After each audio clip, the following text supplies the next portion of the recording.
Live from downtown Detroit, home of WDIV and Click on Detroit, Local 4 News today at 6 starts now. 3 people killed in a violent crash just minutes before midnight on New Year's Eve. What we're now learning about the victims. And it might be a new year, but we're still dealing with a pandemic. Experts now sharing when they think things will go back to normal. And it's a chilly start to the first Saturday of the new year. Taking a look here at our Windsor Cam at downtown. We've got some snow on the way tonight and tomorrow. Good morning, everyone. It is 6 a.m. and I am Kim DeJulio filling in for Priya. And I'm Grant Hermes. Thanks for joining us here this morning. And it is just gross outside today. I was thinking today is a good day just to watch the show and then roll over and go back to bed. That sounds like the perfect agenda for your second day of the year. Gross is a good way to describe it, Andrew. Grant and Kim, I love the meteorological term, gross. That's a good way to put it out. Absolutely. We've got wet and messy conditions that are out there. Fortunately for now, not too much in the way of more wintry precipitation falling now. We had a few areas of freezing drizzle overnight, also some flurries overnight. There still may be patches of drizzle and freezing drizzle that might be out there. We have temperatures that are mostly in the low 20s, hovering right around the freezing mark or just above. In places where you see 32 degrees, like in Port Huron, in Oakland County, in Pontiac, also Lapeer and Howell, out in Ann Arbor, that's where we might see a few slick spots on the road. So watch out for ice. It may be invisible, very tough to see as you are driving this morning. But this is the slipperiest time of day. Today is mostly going to be dry, with temperatures slightly above freezing, so we'll see some thawing out there. 35 degrees at noon. We'll still need our jackets and coats, of course. High temperatures only around 36 degrees, but that's actually slightly above average.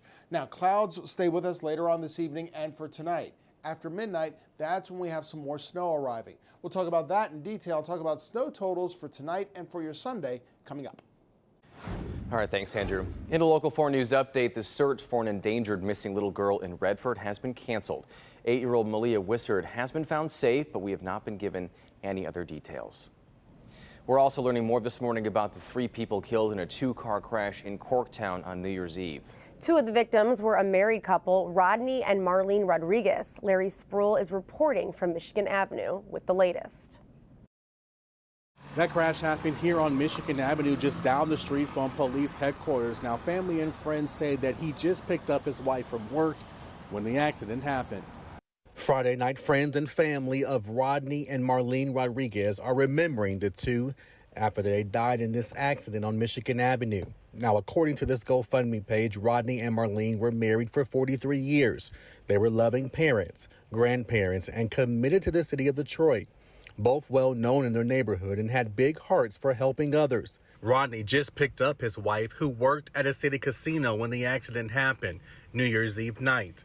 Larry and Tahisha Smith just left MGM Casino when they saw the crash. We heard the noise, but we didn't know exactly what it was. But by the time we got up there, we seen the front of a hood, and then another part of the car smashed. Now, police say Rodney and Marlene were in their Mercury Sable. The car seen here split in half. They both died at the scene. Officers tell Local 4 an 87-year-old male was driving a 2017 Cadillac and heading west on Michigan when he ran into Rodney and Marlene. Now, many are trying to figure out what happened. Well, I don't know if it was the gray car that did it or the Cadillac that did it, but whoever did it should have been doing it, because look what it ended. I mean, 3 lives gone for what? It was just something I don't never want to see again. I feel my heart goes out to the family, because that's a harsh way to lose somebody. And police say the other driver also died. They're asking anyone who knows anything about this crash to call police. Meanwhile, there is a GoFundMe account set up for the family for funeral arrangements, and information is on the website, clickondetroit.com. Reporting in Corktown, Larry Sproul, Local 4. Larry, thank you. In South Lyon, a 19-year-old is in custody in connection with the shooting death of a teenager. 17-year-old Dylan Stamper was shot and killed at a home on Liberty just near 10 Mile Lafayette Wednesday night. His father was also shot and at last check is still in critical condition. Police are not releasing the name of the suspect. The Oakland County Prosecutor's Office is still investigating what happened. Well, after being off for the holiday, the Michigan Department of Health and Human Services will release updated COVID numbers later today. Yes, the update will include a total number of new cases for New Year's Eve, New Year's Day, and today, as well as new death numbers and recoveries. According to the COVID tracking project, there are more than 125,000 coronavirus patients right now in hospitals across the country. The U.S. also closed out the year with December being the deadliest and most infectious month since the start of the pandemic, with more than 77,000 lives lost.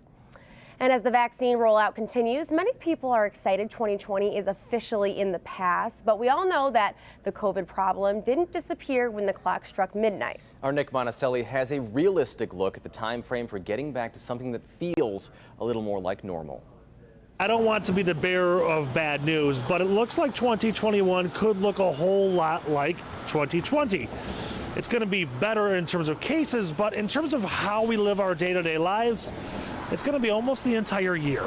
Definitely not over. It's not going to be over soon. We have talked and listened to experts all day long, and all of them are saying the same thing. COVID-19 is never going away, and the all clear from the pandemic? Probably toward the end of 2021, to be honest. Dr. Matthew Sims is the director of infectious disease research at Beaumont Royal Oak. He says mask wearing, social distancing, all those precautions will be here until at least 70% of the population is vaccinated. We're going to need that till we hit pretty close to that 70%. And that's what's going to get us through to the 70%. Don't just take his word for it. Our own Dr. Frank McGeorge, an ER doc at Henry Ford, says the same thing. How many get vaccinated is a key factor. There's already evidence that there will be vaccine hesitancy, especially in minority communities. There are also some things we just don't know about the vaccines that will play a role. How effectively they stop transmission, not just symptomatic illness, and that is a big difference. Also, how long does immunity last? It's the same thought at the national level. The mask-wearing, non-gathering rules, those will be in effect for at least half of this year. And since the vaccine is not 100% effective, and we don't know what the durability of the protection is, you also want to wear a mask to protect yourself from getting infected. So wearing a mask, physical distancing, avoiding crowds, that should all stay. So just to reiterate, all these social distancing rules and masks and things like that, at least until the fall. The all clear, not until the end of this year, likely anyway. Also, there's been some discussion about this new strain of COVID-19. Could it make things worse? Possibly. Our own Dr. Frank McGeorge saying it will be worse in terms of cases and the numbers, but it could be better. The only silver lining, because there might be more immunity because of it down the road. I'm Nick Monticelli, Local 4. Very interesting, Nick. Thank you. Hopefully each day does get better and better in 2021. All right, well, for the first time since President Donald Trump took office, Republicans in the Senate overrode his veto and pushed through a bill on defense spending against his objections. Now, the president vetoed the bill that allows military bases named for Confederate figures to be renamed, and it also keeps protections for social media companies. Now, the Senate passed the $740 billion bill, voting 81-13.